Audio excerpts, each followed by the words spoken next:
objective of this presentation is, to introduce the concept of green products and how these green products are contributing to enhancing the performance of green buildings, and third, how this is leading to a kind of market transformation in the country. When we call it as a market transformation, uh, we look at like this. When we go and buy a product, we buy a product more from the point of view of its functional requirement, isn't it? We go and see, okay, is this product going to meet my requirement? The quality is good, is the price is competitive, and then I take a decision whether the product is okay with me or not. Am I going to buy this product or not? But when we talk about this green product market transformation, apart from all these functional requirement, quality requirement, and price competitiveness, we are also going to look at, okay, is this product is going to contribute for the green performance? Is it environment friendly? And at the same time, it is also better compared to a conventional product. That is what we are going to look at. Okay. So the way we are going to change the purchase, we are going to look at the purchasing of product is changing. That is what we call it as a market transformation. It is not only changing at the individual level, it will also change in at the organization level in terms of green procurement. And believe me, it is also changing globally. The countries are looking at sustainable procurement at national level. We are not far away. Even in India, we are debating about sustainable public procurement. I have been part of these debates. I have been part of these committees at national level, working on sustainable public procurement policies. So when we talk about all this, one important aspect is how are we going to choose the product? That is where this eco label comes in very handy, the Green Pro Eco label. So so with this introduction, I will just get into the presentation. Why we need for green product certification. This is something we were debating about 5 years before. You all might be knowing the green building. It has grown significantly. Substantial growth in the green building. What we started in the year 2001, 2002, it has become very significant today, with more than about 6,300 projects and 7.75 billion square feet. And obviously, this is creating enormous demand for the products, materials, and technologies to contribute to green buildings. And we are expecting the green building footprint to go and touch about 10 billion square feet in next 2 years' time, or more than 1.5 years' time, not more than that. So if that happens, obviously the demand for the products and materials, it has grown significantly. So what kind of challenges faced by end users or the proponents like developers, builders, architects? What are the kind of challenges they are facing? The kind of questions we have been receiving from them are like, how do I know the product is green or not? If it is green, to what extent it is green? Is it green only from the performance point of view, or in the entire life cycle point of view it is green? So there are a lot of questions that have been asked. Why? Because there are a lot of claims that are made in the market as well. You all know. Some manufacturer claims my product is green because there is an element of recycle content in this. Some product manufacturer claims my product is green because it is made of renewable energy sources. So it creates a confusion in the market. The end user doesn't know very clearly whether it is a green product or not. So if you look at so far, the kind of answers we were getting is like this. The green is based on the declarations from the manufacturers. They say, yes, like what I said, my product is green because it has got a recycled content. It is biodegradable. But in this process, what happens is the examiners and examinees are the same kind of situation. I manufacture the product, I declare myself the product is green. Or there are some international certification agencies who certify the product, and they say, yes, this product is green. The question is, why we should depend on an international certification agency? There are a lot of criteria when we go through. The manufacturers feel, oh, this criteria is not suitable for Indian conditions at all. Why I should follow this? I can give you n number of examples. Okay, So in that kind of situation, there is a need for having an Indian eco label. That is when GreenPro was launched by CII. So when I say GreenPro and Indian eco label, it's basically a type 1 eco label. There are three types of eco label. I don't want to get into the details. But when I say type 1 eco label, it is based on a holistic life cycle framework. It gives a holistic kind of approach, and it has been third party verified and third party certified. So it brings a lot of credibility for the certification. Because it is not done by some XYZ agency. It has been recognized by Global Eco Labeling Network. There is an international standard available, ISO 14024, which governs all these kind of activities. So there is a lot of credibility to the eco label. If somebody buys a GreenPro certified product, he can confidently buy, yes, the product has been verified by a third party and then certified by a third party. There is a standard which is available, which has been internationally recognized. So as I said, the GreenPro approach, it is based on life cycle. It not only looks at from the raw material point of view, it looks at the entire aspect of the life cycle, say the manufacturing process, the use of the performance of the product during the use phase, and also the end of life management. All the four aspects of the life cycle has been looked at, and then the product has been evaluated. It highlights the way forward in terms of improving the environment performance at each stage. If a manufacturer is adopting the GreenPro eco label, there are suggestions, there are measures that have been identified to improve the performance of the product at every stage of this life cycle. And also it guides the manufacturers to position the product as green. So why I should go for green product? How it is going to contribute from the green building point of view? Generally when you look at a green building, there are 5 major areas we address as part of the green building. Starting from, I have put it in a reverse direction because energy is giving the maximum benefit. Otherwise, we start with the sustainable sites. There are 5 major areas like sustainable sites, energy, indoor environment quality, materials and resources, water. All these are very critical from the green building point of view. The GreenPro eco label product contributes to every aspects of this green building certification. If you use a product which is GreenPro certified, it would contribute to improving the energy performance of the building. It can contribute to indoor environment quality. It can contribute to improving water efficiency. It can contribute to improving the materials and resources, the overall the performance of the building. So every aspect, it has been addressed through the eco-labeled products. I'll just give you some examples. See, from the energy performance point of view, generally, if you look at a very simple product like construction block, generally what we look at in terms of what is the compressive strength. Is it meeting my requirement for the construction of the building? Whereas in case of GreenPro, apart from meeting the compressive strength, we also look at in terms of what is the thermal insulation property of this brick? What is the U value? Is this U value at par with the Bureau of Energy Efficiency ECBC codes? Okay, so if it is so, is it going to contribute to the U value that has been mentioned for the wall assembly? Okay, if it is meeting, then obviously it is contributing to the improving the thermal performance. I will give you a simple example. If you take a conventional brick, the U value is anywhere between 2.5 to 3 watts per meter square degree Kelvin.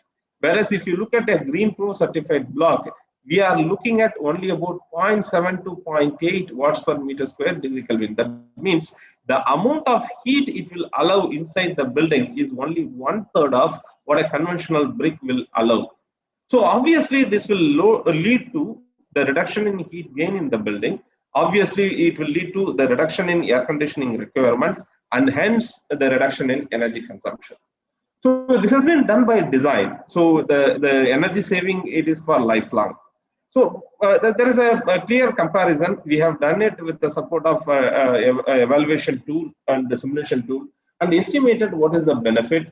The benefit is close to about 4.5 to 5%. That is the amount of reduction in energy consumption we are able to achieve. And if this has been taken into consideration by design, we can even reduce the installed capacity of the air conditioner, which in turn again lead to the reduction in investment cost. This simulation has been done for a single story building. Obviously, if it has been done for a multi-story building, we have those cases as well I can present. The energy saving potential is much, much higher.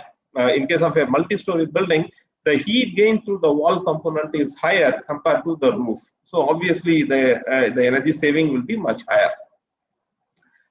To give an idea about the concrete, we have worked with the concrete manufacturers as well. Generally, what happens is the concrete, the thermal insulation property is lower because if you look at the roof concrete, the U value, if you look at it, is anywhere between 2.5 to 3 watts per meter square degree Kelvin.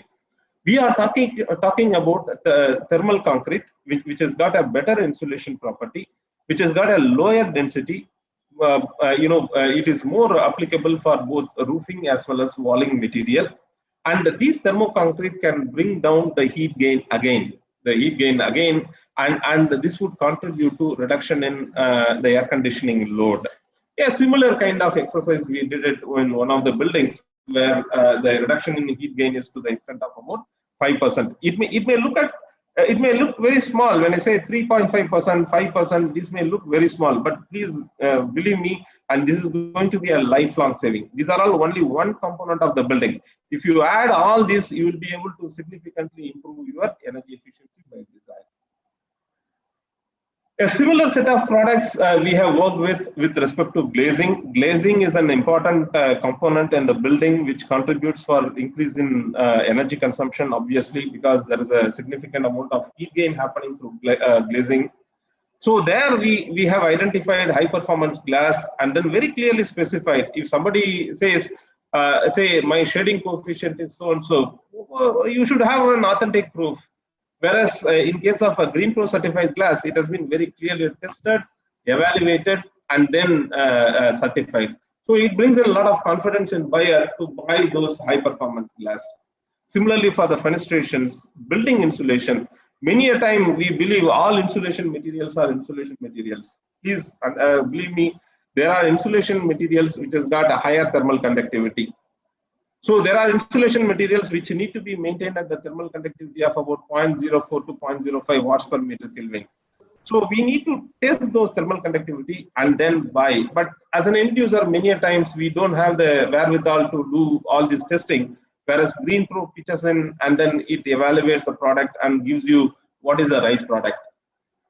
Similarly, high SRI paints, the tested products are available. And from the indoor environment quality point of view, I just give you an example. See, generally we look at paints. There are certified products available from the paints point of view, construction chemical point of view, furniture's point of view. All these contribute for improving the indoor environment quality. Even carpets, wood panels, dry walls, all these are certified and available in the market. What is more important is these products should be free from the volatile organic compounds. These products should also be RoHS compliant. When I say RoHS, it is a restriction of hazardous substances. It should be free from lead, chromium, hexavalent chromium, cadmium, mercury, because all these can contribute to cancer. Even elimination of formaldehyde, that is a very significant component in case of paint, because it helps in it helps as a fungicide. It doesn't allow any biological growth in paint. Okay, so, but all these are contributing to carcinogenic kind of nature. So here we are testing the paints and then letting you know, yes, the volatile organic compound is much lower. The heavy metal presence is much lower, well within the limit. The formaldehyde levels are much lower. These are some ranges where the GreenPro certified paints are faring compared to a conventional paint. So as part of this, we are encouraging water-based paints and the elimination of solvents as much as possible. So it improves the health and well-being of the occupants in the green building. Very similarly, from the materials and resources point of view, a lot of aspects have been looked at in terms of, generally, when we talk about materials, what we look at is, okay, is the material recyclable, or is there an industrial waste? GreenPro goes beyond that. See, just to give an idea, if you look at cement, generally what we look at is an ordinary Portland cement. Ordinary Portland cement, it gives you a quick setting. and strength within a day. But you know what happens over a period of time? Over a period of time, if you look at, it doesn't have any pozzolanic material. So obviously, the setting time is very good. We encourage Portland pozzolana cements, PPC, as well as PSC, Portland slag cement. It has got fly ash to the extent of about 30 to 35%. Some of the companies are very closely maintaining to 35%. Slag as high as about 65 to 70%. You know, the advantage here is it gains strength over a period of time.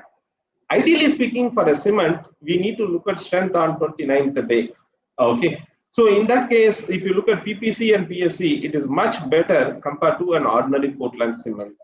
And it has got an industrial waste as part of this. If you look at from the green performance point of view, it is much better. We encourage these cement products.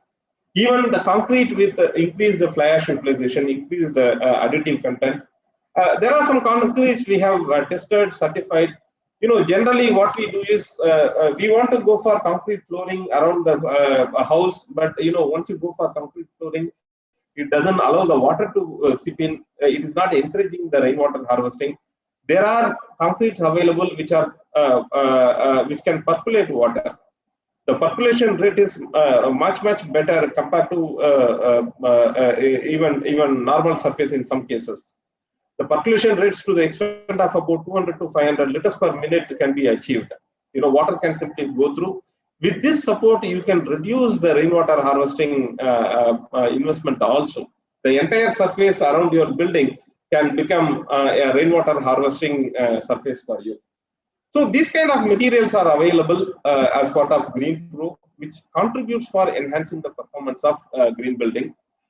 Just to give some information on how credible these are, this has been recognized by Global Eco Labeling Network, which is an international body which governs this kind of activities as per ISO 14024. And UN Environment also recognized this GreenPro. There is a case study available. What they say is UN Environment has come out with a guideline on providing sustainability information on products. So UN Environment has recognized that GreenPro it meets all 10 guidelines they have come out with. And we are also working on improving, the export opportunity for these certified products, because this global eco labeling, it is happening in various countries. There are more than about 60, 70 countries working on this eco labeling. Why somebody exporting the product should go to another country and get the certification again? So what we are looking at is a kind of mutual recognition. Wherever Indian products are getting exported, those countries we are getting into an MOU for mutual recognition, so that if a product is certified in India, they can recognize by the other organization in the export country as well. Another important aspect I would like to mention here. You know, in the last 3 years, we have been talking to many government organizations, public works departments, public sector organizations. A lot of organizations have seen the benefit of purchasing the GreenPro products. Many of the public work departments, they have mentioned in their tender document that one of the primary criteria for selection of the product is the GreenPro Eco Label. These are some of the PWDs, what you are saying, and also the public sector organizations, then the government organizations, they all started highlighting. See, generally from CI point of view, what happens is the first action has been taken always by the private organizations, whereas the government organizations, they have also realized the benefit of using GreenPro certified products. Now they are all becoming part of their tender documents. A lot of leading developers, they are adopting the GreenPro Eco Labeling. These are some of the leading developers. They are insisting for GreenPro certified products. So the benefits are multifold. There are benefits from the manufacturer point of view, benefits from the end user point of view. From the manufacturer point of view, it is easier to convince the stakeholders. You know, you can position your product as green. There is an export opportunity. There is a resource consumption reduction possibility. We work with you in reducing the resource consumption. Obviously, this differentiates the product from the rest of the competition in the market. So there is an increased market reach out for the GreenPro certified product as well. Just to give you some glimpse, you know, some of the products certified by us, they got export opportunities from Spain. They have given some information to us. Godrej Interior, they claim they have achieved a lot of internal resource consumption reduction. Their furniture products were certified. These are the claims made by Godrej Interior. From increased market point of view, for an example, we certified solar PV modules, and they are talking about, yes, we are able to improve their business because of the Green Pro Eco label.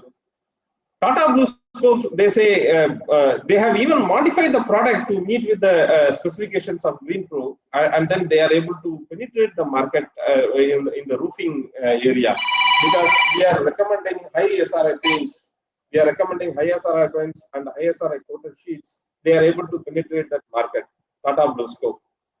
So from the end user point of view, there are many benefits, because for you, it has been tested, verified, and then certified. So it brings in a lot of credibility. Compliments in terms of achieving the national and international green building certifications. There's no due diligence required. Assured environment performance. These are some of the benefits from the end user point of view. Ultimately, it creates a kind of win-win situation for all. So from CII point of view, we take multiple initiatives for reaching out to the market. We have been regularly doing the webinars like this to reach out to the end users, and also the newsletters, social media promotions have been done. We work with organizations on implementing green procurement. There is a Green Pro directory available. There is a directory which is available both online as well as in the PDF form. This directory we are updating year on year and then circulating to all the stakeholders, especially the specifiers. The green building consultants, architectural firms, they all receive the directory. So they specify the products from the directory very clearly. They can also reach out to the manufacturers if they have any inquiries. Probably you can look at it. As on date, friends, we have more than about 2,300 products certified from about 140 companies. Ultimately, what I want to highlight here is, the Green Pro, it's an eco label, which creates a kind of win-win situation for all. It adds benefits to the product manufacturer, it adds benefits to the end user, it adds benefits to the specifiers like architects, consultants, etc. So it creates a kind of win-win situation for all the stakeholders, and ultimately leading to green product market transformation in the country. That means we are going to buy more products which contributes for environment performance and to the country as a whole. Thank you very much. Any questions?